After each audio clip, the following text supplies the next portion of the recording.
Olá, tudo bem? Bem-vindo ao canal Viver de Renda. Em 2006 eu comecei a investir em fundos de investimentos, comecei a achar que os ganhos financeiros que eu estava conseguindo eram muito baixos, comecei a me qualificar, a estudar o mercado. Em 2007 eu já me considerava uma pessoa mais segura, mais entendida sobre o assunto e resolvi então abrir uma conta na corretora do meu banco e operar diretamente com as ações que eu escolhesse via home broker. Num primeiro momento, estudei algumas empresas e escolhi empresas que eu já tinha estudado e que eu entendia que tinham bons fundamentos, que tinham boas perspectivas de crescimento no decorrer do tempo. Comecei a investir na Vale, na Petrobras, na Companhia Siderúrgica Nacional e na Bradesco Participações. Depois de um certo tempo, na própria página da Bradesco Corretora, que era a empresa que estava operando no mercado de ações, eu comecei a descobrir empresas que eu não conhecia, tipo Marambaia Energia, Arthur Lange, empresas que eu tinha ouvido falar, como Hotéis Otto, mas que eu não tinha estudado a sua realidade. E comecei a investir nessas empresas porque elas apareciam nas páginas da corretora com ganhos em um dia, em 2, 3 dias, em uma semana, ganhos que superavam 50%, 60%, até 100% de retorno. Então eu disse, poxa, são essas as ações que eu preciso investir, são essas ações que vão ser um atalho para que eu possa recuperar o tempo perdido, porque até os 36 anos eu levei a minha vida sem me preocupar com o dia seguinte. Eu gastava tudo que eu ganhava e ainda me endividava no cartão de crédito para o mês seguinte. Então, eu tinha uma certa pressa de recuperar esse tempo perdido e eu tinha essa expectativa de encontrar atalhos, achava que era possível encontrar atalhos para ganhar dinheiro. Então, essas empresas que eu comecei a ver, embora não as conhecesse, a rentabilidade delas me atraiu. Tempos depois eu fui entender que isso era uma espécie de canto da sereia, ou seja, os gregos diziam que as sereias ficavam nos rochedos, cantavam um canto divino que os especialistas que conduziam as embarcações, os grandes marinheiros que se achavam muito competentes em desbravar mares nunca antes navegados, eles achavam que tinham a capacidade de conduzir os seus navios e depreciavam ou minimizavam a possibilidade de riscos, seja eles quais fossem. Então eles ficavam encantados com aquele canto, que eles consideravam um canto divino, e iam em busca do som das sereias e acabavam se descuidando e as suas embarcações terminavam por colidir contra os rochedos e naufragavam.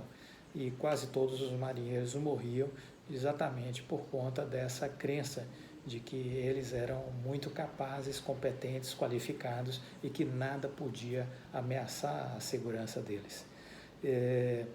Foi então que eu comecei, após um certo momento, perceber que os ganhos que eu vinha tendo, ganhos significativos ao trocar os papéis estudados e conhecidos por esses papéis desconhecidos, mas com alta rentabilidade.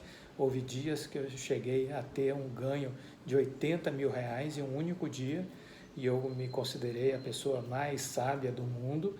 E aí comecei a aumentar a aposta nesses investimentos e a palavra é exatamente essa, não é investimento, é aposta. E falaremos nisso depois. Você deixa de ser um investidor e passa a ser um especulador. São coisas totalmente diferentes. Bolsa não é cassino. Bolsa é um ambiente de investimento. Mas existe sim na bolsa também a oportunidade do cassino. Pessoas que vivem ali de jogo. E eu tinha acabado de transformar a bolsa num grande jogo. Eu estava apostando em papéis que eu não conhecia, que eu não sabia a história, que eu não sabia a capacidade de entrega de resultados, que eu não sabia nada sobre a direção dessas empresas, sobre a rentabilidade delas. Apenas via que diariamente elas estavam apresentando uma curva crescente de ganhos. Eu comecei a tentar pegar carona nessa curva de ganhos, porque eu queria acelerar a minha rentabilidade no mercado financeiro.